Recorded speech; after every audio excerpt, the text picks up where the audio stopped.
Постигнат е договор помеѓу министерот Аријанит Хоџи и представници на оризопроизводителите. На денешната средба во владата тие се договорија да им бидат исплатени субвенциите, а за секој хектар засејана површина да добијат по 18.000 денари. Овие пари ќе бидат исплатени пред откупот на арпата за производителите да немаат проблеми со сеидбата. Како дополнителна помош од ковид програмата на владата, издвоени се 3 денари за оризопроизводителите. Овие средства ќе бидат исплатени до 25 декември оваа година.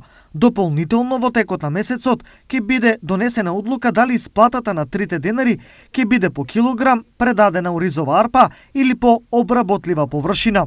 Одлуката ќе зависи од текот на откупот, а е со цел да го заштитиме оризопроизводството на начин кој ќе биде најсоодветен и најмногу во интерес на земјоделците. Стои во соопштението од Министерството за земјоделие.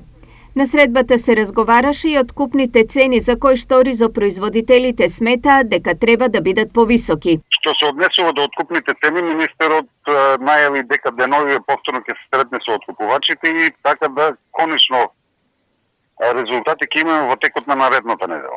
Оризопроизводителите и министерот Хоџа разговарале и за можноста за изнаоѓање на нови пазари како што е турскиот, кој минатата година пројави интерес да откупува наш ориз.